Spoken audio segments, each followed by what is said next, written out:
Welcome to the Real Story of Autoimmune Disease Summit. Discover the unspoken cause of autoimmune disease in the body and the impact your emotions have on your healing. I'm your host, Roberta Tachi, and today I'm glad to have here with me Dr. Eric Balkevaj.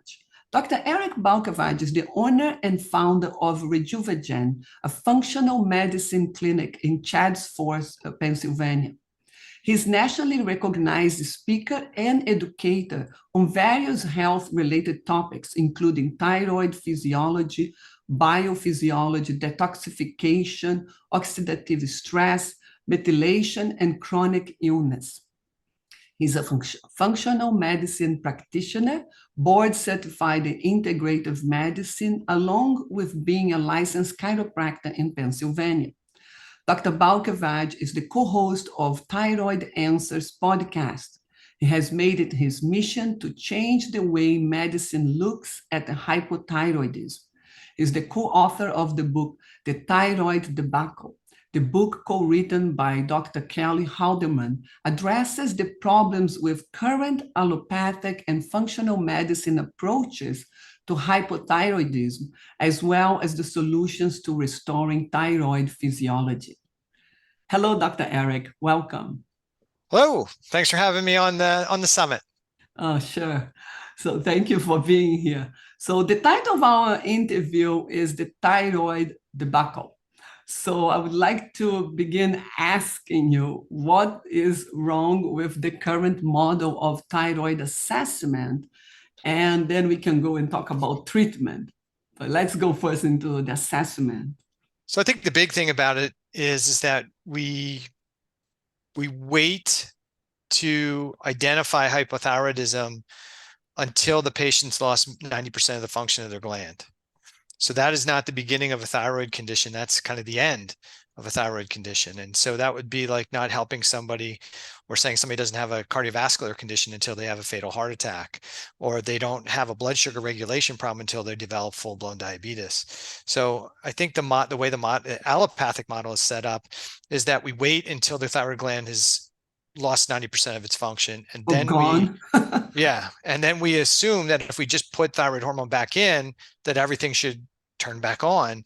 And I think it ignores the fact that there's more to thyroid physiology than just what's happening at the gland.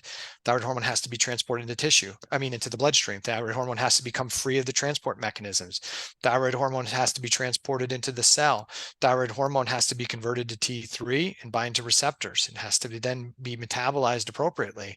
And so when you only consider that thyroid physiology is as simple as just put thyroid hormone in and it's got to work, that's like sending your child to the bedroom and assuming they're going to clean it when you tell them to clean it. I mean, it doesn't always happen, right? There's a lot of reasons your kids may not clean their room, even if you send them to the room. And so the same thing, we put things into the body assuming it's going to work the way we want it to, but oftentimes our patients aren't happy. I mean, if you look at the clinical research, there's all kinds of discussions about when should we be treating? What should we be treating with? What should the ranges be? And there's arguments between the, really smart people as to what should be done because the patients are not happy. They're not satisfied. There's plenty of papers on the dissatisfaction of patients in regard to their thyroid care. Yeah, and it seems to me it makes sense because we are complex beings. As a human being, cannot be a cookie cutter formula for everyone.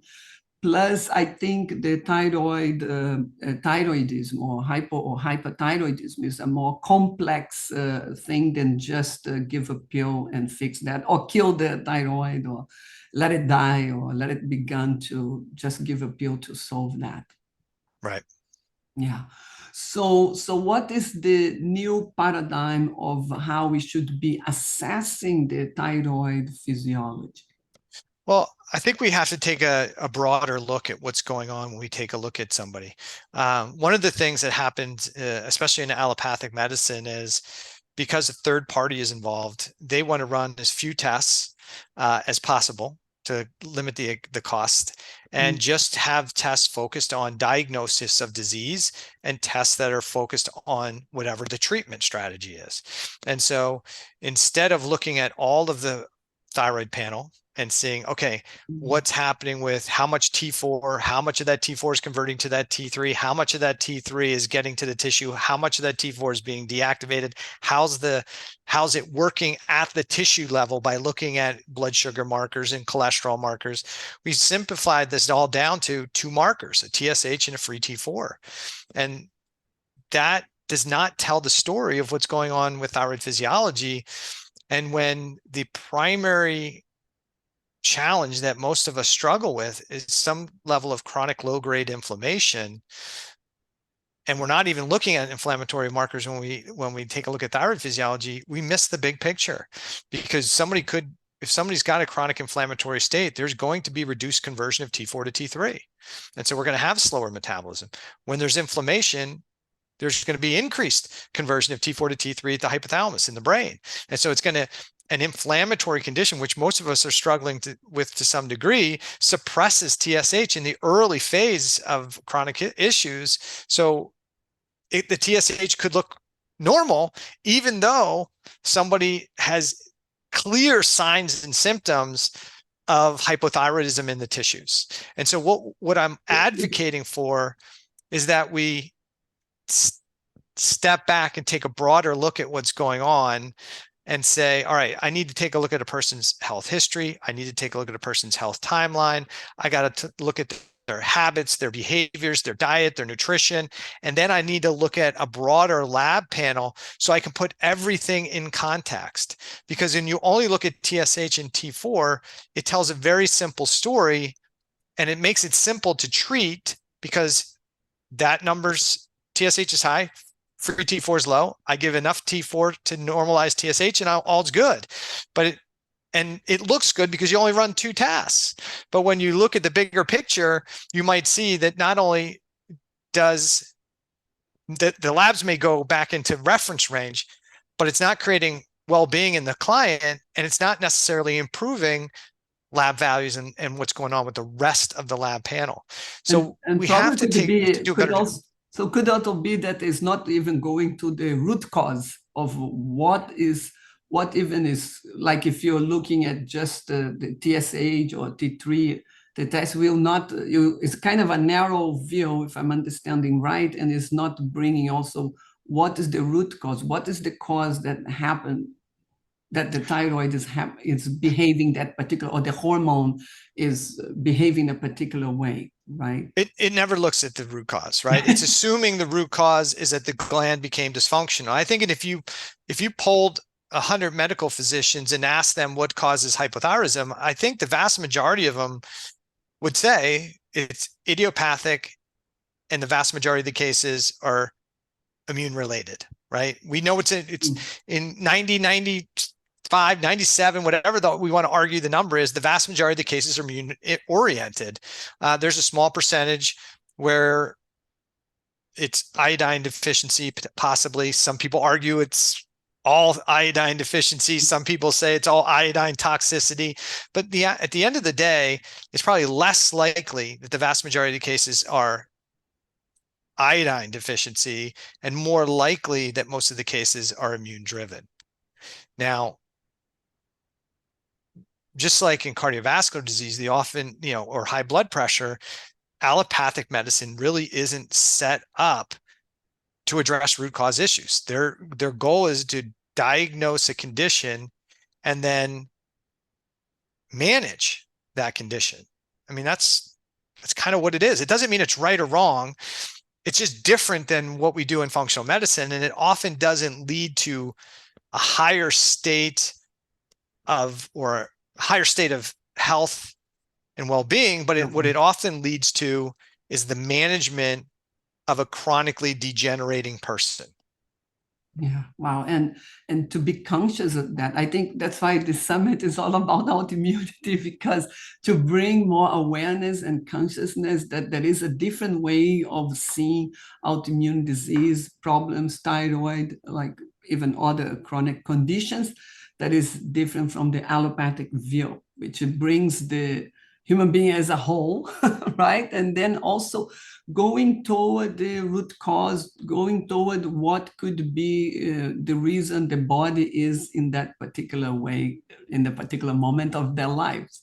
So, and you were talking about tissue hypothyroidism, and I'm curious about is this the difference between showing in the blood, or what exactly is tissue hypothyroidism? So thyroid hormone does most of its action inside the cells. And there's the thyroid gland makes two primary hormones, T4 and T3. There's a T1, there's T2, but the two primary thyroid hormones that are made are T4 and T3. Most of what the thyroid gland makes is T4. What binds to most of the receptors inside the cells is T3. And so the cell gets a say in what happens. So the thyroid gland makes the hormone, dumps it into the bloodstream. That thyroid hormone is bound to transport proteins. We call them like little buses that drive the hormone around the body. I love analogies for us that are not doctors, because then we understand what you're talking about. Yeah, so the hormone has to get there, right? Because if you just let it all free right around the thyroid gland, then all that thyroid hormone would be impacting the tissues right around the thyroid gland. But we want it to get to all pieces of the body, so we put it in the bus and we drive it around the body. And then as that hormone's being driven around the tissues, changes in pH and temperature cause the thyroid hormone to be released from the binding globulin or get off the bus.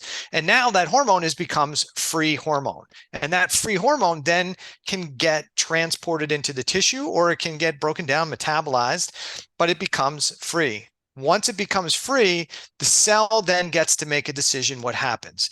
And a cell that's in what we call homeostatic or low stress state, its primary role is manufacturing. It wants to make hormones and tissues, and it wants to make neurotransmitters, and it wants to make proteins and peptides and all kinds of good stuff that makes our hair grow, makes us maintain our body weight, burn energy, burn glucose, burn fat. It wants to do all that stuff. That's manufacturing. So a cell that's in a low stress state wants to be in manufacturing mode, wants to bring T4 in, convert that T4 to T3. That T3 binds to receptors, turns on the manufacturing process. Some of that T3 binds to receptors to turn off the other aspect that the cell can be in, and that is in a cell stress or cell danger physiology. So just like people, I'm either in working mode, manufacturing mode, like I'm doing right now, or if somebody broke into my house or somebody was running around outside with a gun, I would be in defense mode. I'd be locking the doors, limiting what's going on. I'd be all focused on defense. And cells are the same way. When they perceive danger, whether it's physical, chemical, emotional, microbial, they batten down the hatches, they turn off the manufacturing process or turn down the manufacturing process and turn up the cell defense mechanisms. That's not broken physiology, it's adaptive physiology. Just like me not doing this interview if somebody was breaking into the house is not me being rude, it's me doing the right thing in the moment, right? Survival mode. It goes into survival, defending. Absolutely. And so if a cell is down regulating its conversion of T4 to T3, if it's deactivating the T3 instead of bringing it to the receptor, then the person's going to experience signs and symptoms of hypothyroidism in a particular system, in a particular tissue, or throughout the body. And they're going to have signs and symptoms. And this is what we call tissue hypothyroidism or cellular hypothyroidism. Now, this can occur when a gland is totally dysfunctional and not making thyroid hormone, because if the thyroid gland's not making hormone, then there's not enough hormone in the blood and there's not enough hormone getting to the tissue. But it can also happen when you have a perfectly operating thyroid gland. It makes plenty of hormone. And this can occur when there's plenty of thyroid hormone in the bloodstream, because the cells in the tissues get to determine what happens to them. And I think we forget that the cells have individual control.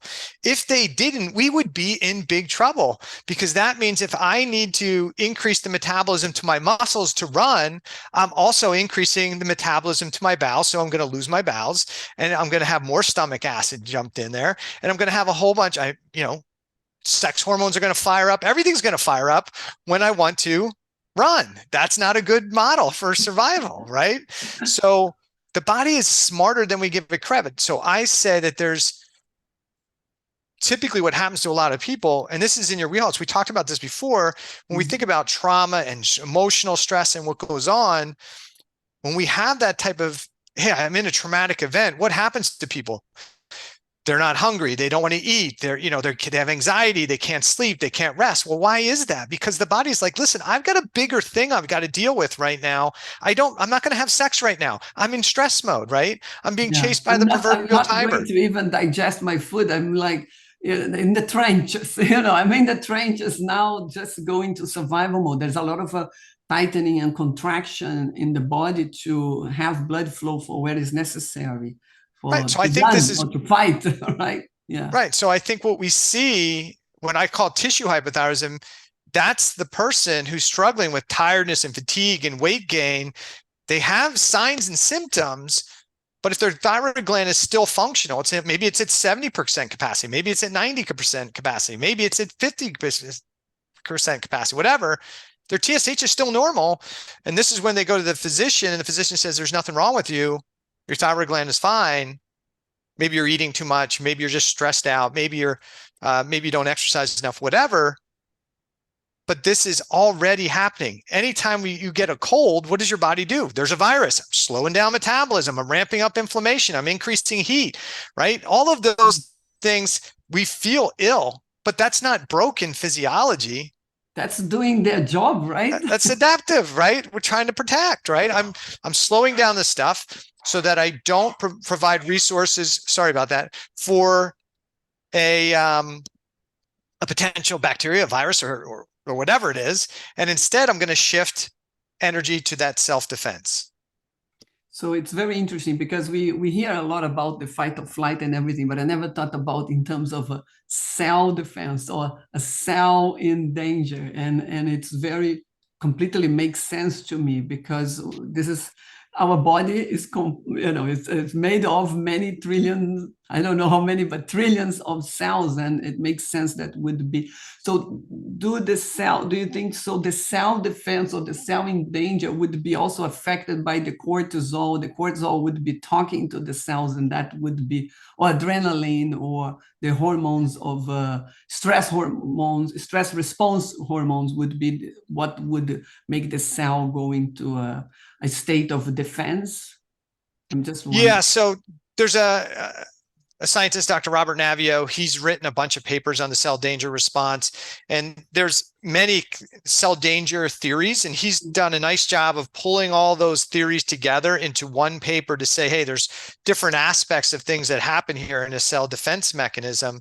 And he labels 8. I think there should be 9, but there's a lot of things that happen. But essentially what he says at the foundational level, your mitochondria don't just make energy, but they're sensors of what's happening in the cell. And when there's a drop in energy inside the cell perceives danger. And so then it goes through these steps. It stiffens cell membranes. It releases signaling molecules to warn the other tissues. It releases things called DAMPs and PAMPs to alert the immune system that, hey, I'm the tissue being damaged. This is the thing doing the damage. And it activates this cascade of things. Elevation of sympathetic nervous system things, right? Cortisol, acute stress, increased cortisol. Why would that be an important thing? Well, if I'm in stress, I need glucose, right? So epinephrine gets increased, cortisol gets increased. Like, we got to deal with this thing. And so this whole cell danger physiology is something that's being discussed in the science. To me, it seems to make a lot of sense. And I think it makes more sense for what's going on in thyroid physiology specifically, and what's happening with the cell. Why am I tired? Why am I fatigued? Why do I have mitochondrial dysfunction? Why do I have an immune system that's upregulated? I just have a hard time considering the fact that your immune system woke up one day and said, oh, that thyroid gland, I don't recognize it anymore. Let's get rid of it. I just don't think that makes logical sense for this thing that came from 2 cells and has survived for hundreds, if not thousands of years, that one day a gland just wakes up, or an immune system wakes up and says, you know what, that thyroid gland, it needs to get destroyed. I just don't think it makes sense. I totally agree with you. It's like it doesn't make sense that, oh, the body now got crazy and is attacking itself. And I think this is a very old view that still, as you're saying, 90% or 95 or 97% of doctors are going to say that and just manage. That's the way it is, and it's attacking as it went wacky and crazy. I don't think so. There is reasons there, exactly like you're saying. It does make sense that is several components or one particular thing or several things. That's why it's much more complex. And the immune system is doing their job. It's doing their job and it's doing very well. Yeah, And at least at the onset, right? The immune system is in an adaptive protective mode, at least at the onset. In yeah, time, there could be problems and yeah. tissues get attacked. And that's a whole nother discussion. I think at this point, there's, I don't know, 10, 14, something like that, theories on autoimmunity, molecular mimicry being one, but there's a whole bunch of thought process and theories about it. But I think so I think there's multiple potential mechanisms, but at the very beginning, at the very start, I don't think it starts out as an immune system that just wakes up one day and says, you know what, I'm just going to attack that tissue. I just don't think that makes sense. And I really like the way you put it, because it's like it completely makes sense. And I think that's very important for people to be aware of that, so they can also, especially as you're saying, with tissue hypothyroidism. So the labs also, I have heard that sometimes labs in different places, because I lived also in different countries, lab in different places has different ranges, and sometimes it's going to say it's normal here and then it's going to say it's not normal over there, which also shows that what is going on in terms of this measurement even. Yeah. Oh, absolutely. I mean, even Quest, LabCorp, two of the biggest labs in the country, have different lab reference ranges. Two labs can measure the same sample of things and come up with wildly different numbers sometimes. And you got to go, what's going on here? So labs are important, but labs, I think one of the biggest problems that happens from a lab standpoint, a number of problems. One, we don't run broad panels anymore. When I started medicine 29 years ago, we ran really broad panels to take a big look. And as time has gone on, those lab panels have gotten smaller and smaller and smaller because, hey, we're only going to measure the things that we have a drug or a treatment for. Everything else we'll just kind of essentially ignore. But too often what happens is we are looking at our lab reference range and considering that to be a health range. And that's not a health range, right? It's 2 standard deviations away from the median. It's set up that way so that 95% of the population falls within the curve.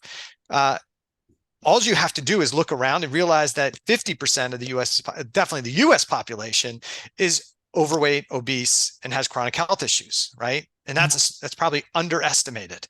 And so if we're including 50% of the sick people in those reference ranges, how could that be a healthy range? 2, that reference range is not necessarily set. We have to interpret lab values, not read them for high or low, because you could have, when we look at a lab value, it could be normal. Within the normal, if you want to talk about lab reference range, right, which encompasses 95% of the population, or functional ranges, which are like 33% of the population, right? Half a standard deviation away or 1 standard deviation away, however you want to look at it, but it's a narrow range.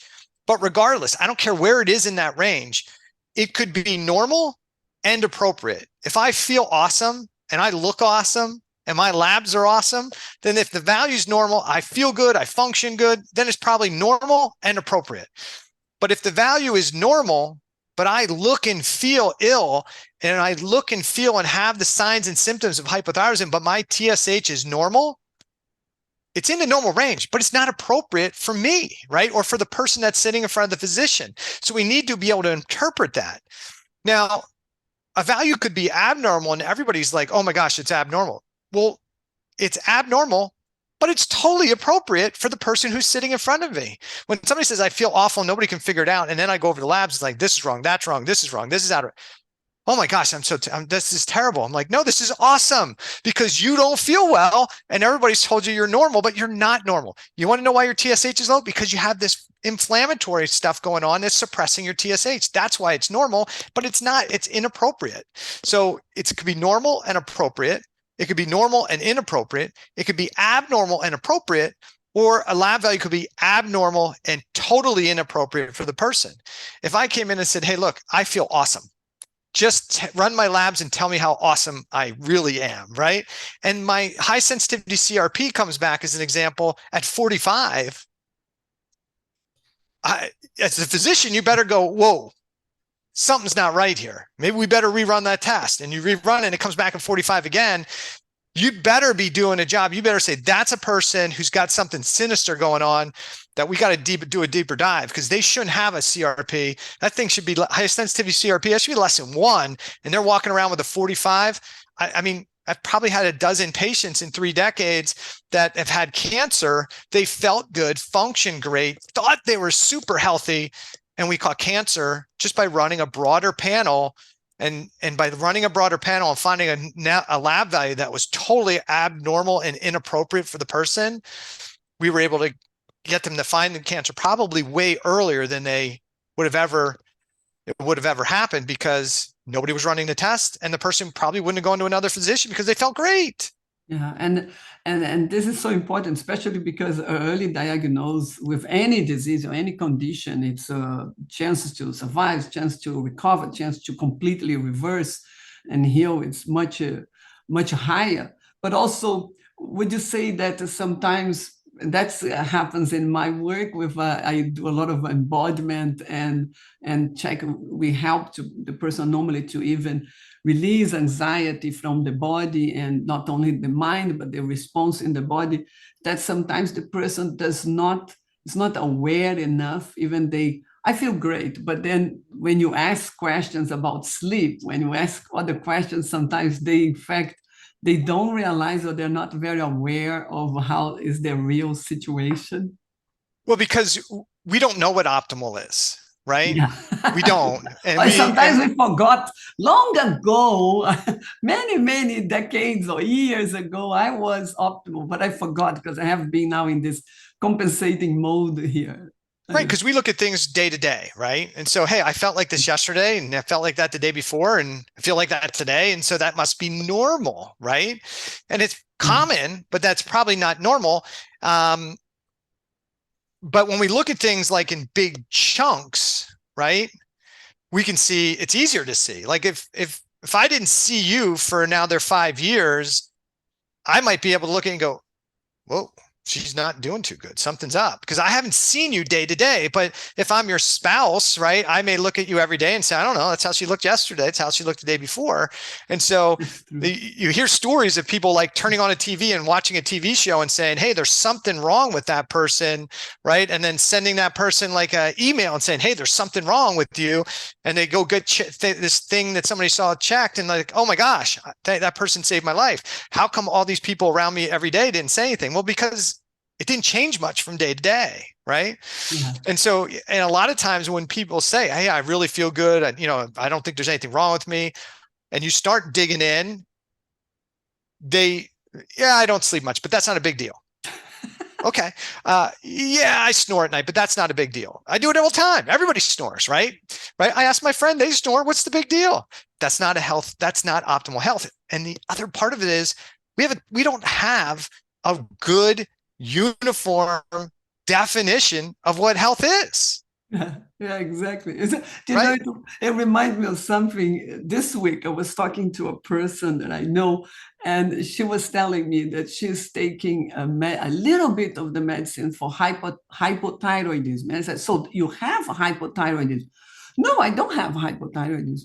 I said, if you don't have hypothyroidism, why are you taking medicine? No, I just take a little bit. The doctor just gave a little bit, but I don't have a hypothyroidism. She keeps insisting that she doesn't have, but she's taking medicine for hypothyroidism. And I'm like, how interesting is that? And we've done that. We've done that to people. We've educated them that if they take that, they're healthy. You can be overweight, obese. We don't like to tell people they're overweight, obese. That's shaming, right? Mm-hmm. But if they're overweight or obese or on blood pressure medication, on cholesterol medication, we've convinced people that as long as they're on the medications, they're healthy. I've had plenty of people who are overweight or obese on multiple medications say, hey, I just came back from my doctor. I got a clean bill of health for my physical. How? How could that happen? Because you're not healthy. Well, yeah, I am. My blood pressure is good. Well, you're taking 3 blood pressure medications. That's the only reason it's good. If you stop taking that blood pressure medication tomorrow, are you going to be okay? If I take you out into the woods for a week without your medications, what's going to happen? Oh, I can't do that. Well, then you're not healthy. Health is being not reliant on medication, be self-sufficient, self-reliant, right? Being able to be in tougher situations and manage them without a whole bunch of extra stuff, right? And I'm not giving anybody a hard time. If you need blood pressure medication to manage your blood pressure, you need that medication. You may not want to put the work in to figure out what's going on. But don't confuse my blood pressure is normal with 2 medications with being healthy. You're managing a disease condition. You're not addressing it. You're not healthy. You're not well, and you're definitely not optimally healthy, but you could have suboptimal health. You may not be as diseased or sick as somebody else, but that's not, in my book, that's not healthy. Yeah, I think that's very important awareness, consciousness of being really, knowing also how the body is feeling.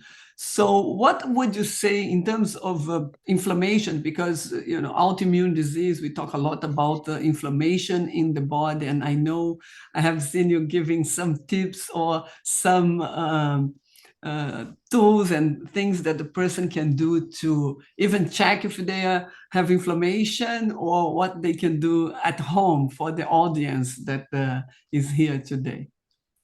Well, I think one of the first things to do is I think we've definitely here in the States, we've grown up in this model like we've always have to suppress inflammation. Like I just take Advil. I take Advil every day or Bufferin every day or some type of anti-inflammatory medicine every day because we think inflammation altogether is bad, and inflammation altogether isn't bad. Inflammation is a good thing. I mean, we need inflammation to help grow, develop, and change. I mean, every day when I work out, guess what I'm doing? I'm creating a low level of inflammation, and that inflammation stimulates my stem cells to help me build bigger, stronger muscles and be more resilient. So the idea that you can just willy-nilly, I'll just suppress all the inflammation is probably not a great strategy. But simple things that you can do to manage inflammation are the things that we kind of all know, but we don't want to do because they're not sexy, right? So right now we talk about diet. What's the best diet for thyroid? What's the best diet for autoimmune issues? What's the best diet? And there's all kinds of arguments. The vegans say veganism, vegetarians say vegetarianism, carnivores say it's carnivore, ketos say it's keto. Exactly like that. Right? We've circled the wagons and we were shooting in at each other, arguing about which whole food, low processed food diet is better, which is nonsense. It's disrespectful to each other, and it's disrespectful to the people we're trying to help, when in reality, what we first should be telling people is, look, the first thing to do if you want to have less inflammation in your system is eat less processed food. That's step one, right? Because processed food is usually what gets us in trouble. Higher carbohydrates, higher sugar, preservatives, flavorings, toxins. Nutrients. Right. Low nutrients. Yeah, it's low nutrients. So just make that change first, right? That's step one. Eat 80% of the time, eat a whole food diet. Does it need to be organic? It's great if you can, but not everybody can afford organic. So just eat whole food first, right? And then focus on that versus I can't have. Focus on let me broaden my horizon on as many whole foods as I can eat. So that's step one. It's easy, right? And it's probably less expensive because when you eat a lot of that processed food, you oftentimes crave more food. When you eat a lot of whole food, how many people do you know that could eat a whole bag of, what are those things, cheese curls that you put in your mouth, they dissolve in your mouth? You could go through 3 bags of those things because they're engineered to taste great and dissolve in your mouth and not take up much space. So you can take in 3 bags of those things, right? Addiction also, more. Absolutely. It's food science. That's why those guys make a lot of money. But how many people eat like 3 apples in a row? Oh, no, you don't see that. No, you eat 1 apple, you eat 1 banana because you're good, right? It's got all the stuff in it and it satisfies you and you're good. And so eat more whole food, step 1. 2, we have to be focused on improving simple things like our quality of our sleep, right? So Sleep. many Yeah, I think people, and sleep is key also. yeah, I'm guilty of it too. Like I kind of grew up like sleeps for the weak.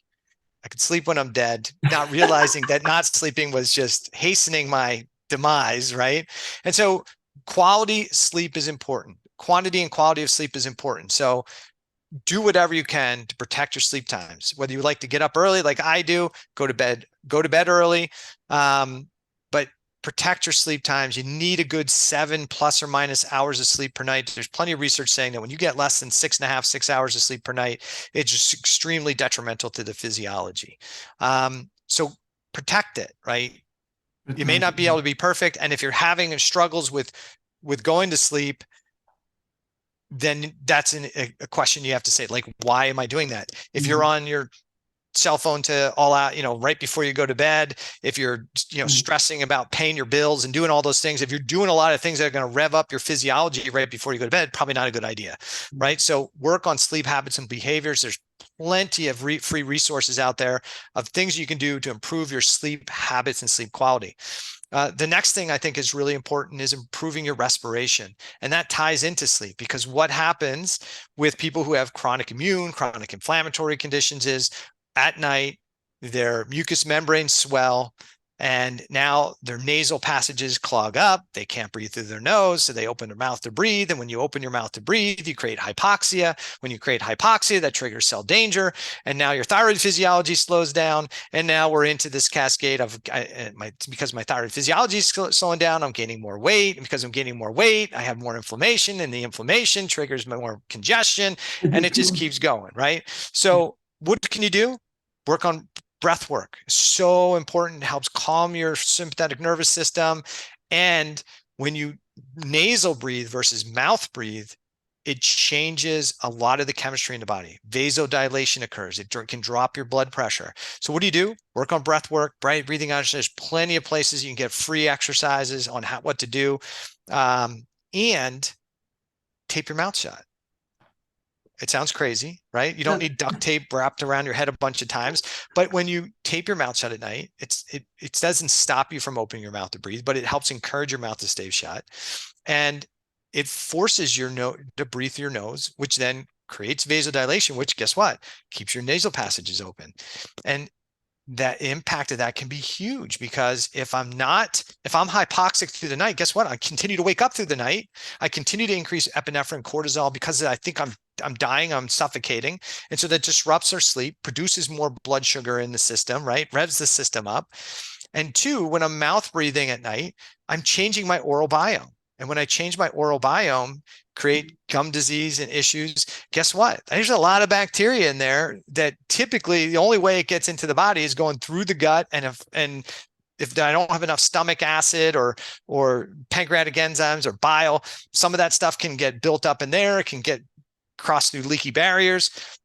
But the other way it can get into the system is by having gum disease, right? And so now oral bacteria and its toxins can get into the system through the oral cavity and trigger cell stress, cell danger, inflammation. It becomes a problem. And it's relatively free to work on breathing exercises and tape your mouth shut, but nobody wants to do it. So those are key things to do. I think your habits and mindset are huge, right? This is like right up your wheelhouse, right? Yes. Whether you think about it consciously or subconsciously, what goes on between the 6 inches of your ears has a huge impact on your overall physiology and your immune system. There's people like Bruce Lipton, Joe Dispenza, who talk about how the mind changes the physiology. And Bruce Lipton was a guy I heard about when I was early on in my training. And I was like, this is an MD telling us this stuff. Right? The biology of belief. I remember long. Absolutely. And people are like, when people tell me they don't believe that what you think about changes your physiology, I'm like, okay, we're going to go talk on stage now in front of 4,000 people. Do you like talking on stage? No.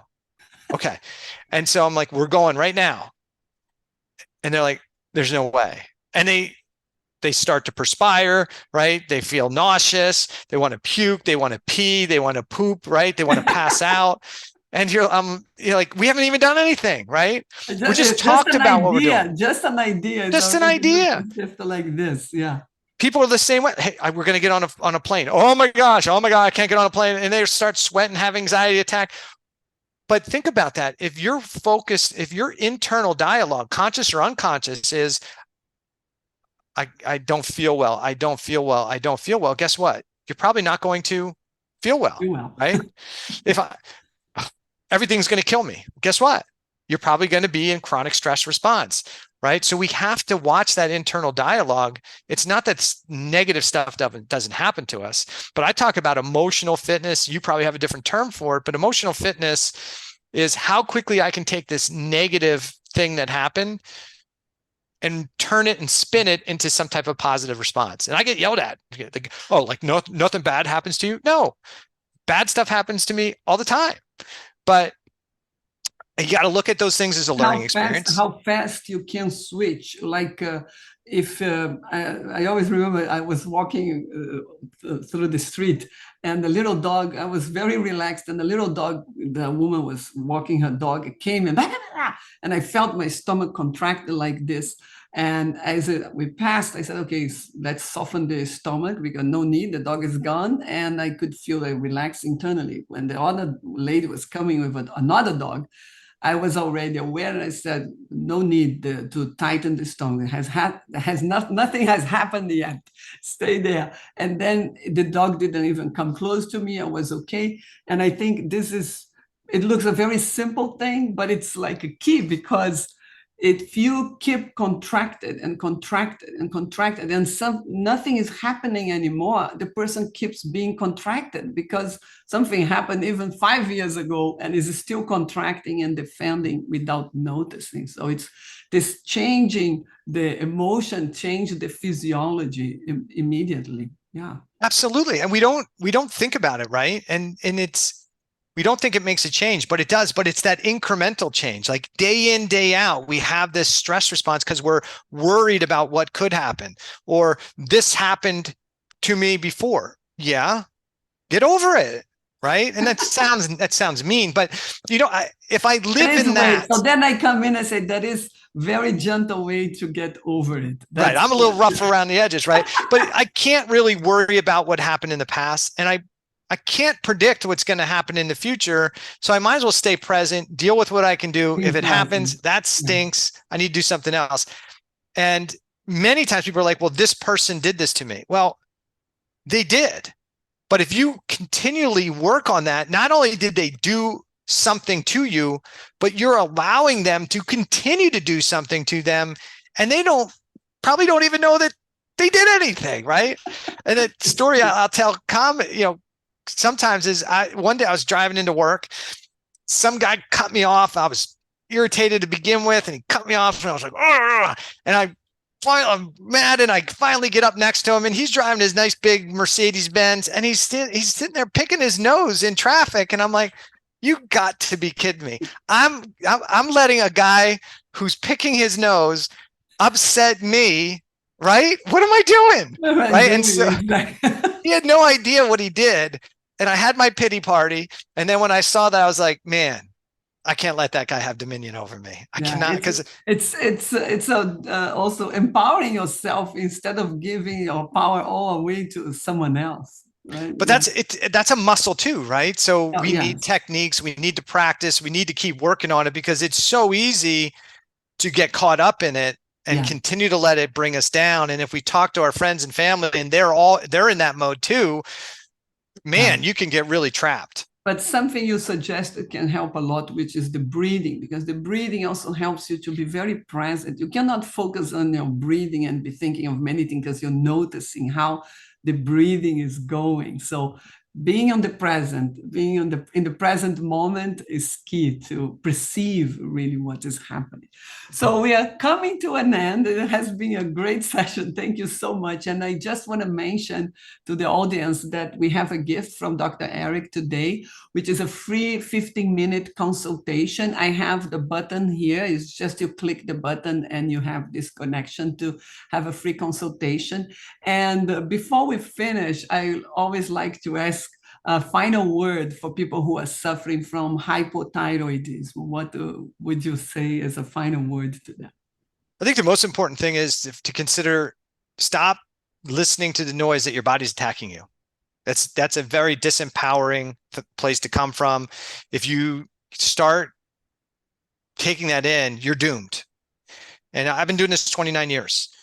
Don't think about your body's attacking you. Think about your body's trying to protect you from something. And that's a positive message. My body's trying to protect me from something. I just need to try and figure out what I need, what it is, right? Is it emotional stress? Is it physical stress? Is it poor nutrition? Is it poor sleep, respiration, all these things? But stop thinking that your body's attacking you. You can get better. But if you come at it like my body's attacking me, I've got this immune condition, it's destroying me, it's killing my thyroid, it's chronically doing stuff, you're going to struggle to get well. But if you come at it from a more empowered position, like, hey, my body is trying to protect me, my immune system is trying to protect me, it's my job to take a look at my world, my environment, and say, what is going on here that's not improving my health and well-being? Let me limit or reduce those things and replace those things with healthy habits, healthy behaviors, better diet, better nutrition, better sleep. You're probably going to have much greater success, and you're probably going to see that your thyroid, any immune, I mean, I've have a history of 2 autoimmune disorders, and I haven't had problems with either one of them in a long period of time. Why? Because I don't think my immune system is trying to kill me. I just spend a lot more time trying to reduce the stressors and improve my habits and behaviors. And when I do those things, thyroid's good, Raynaud's is good, no issues. Oh, wonderful. Thank you. Thank you so much. This was a great message for the audience who suffers with autoimmunity, that the immune system is protecting and defending against something and going to a positive way of looking what is going on and what it is that I can. So it's become a little bit more detective, and I think that's a much more positive, and empowerment is an empowerment for the person, which is really great. Thank you so much. That was really great, Dr. Eric. I really appreciate your contribution here to the summit. It was wonderful. Thank you for sharing your time and your knowledge and your wisdom. Thank you. Well, thanks, Roberta. I appreciate you inviting me on the summit. Yeah, thank you. And thank you for joining us today. And remember to tune back to the real story of autoimmune disease.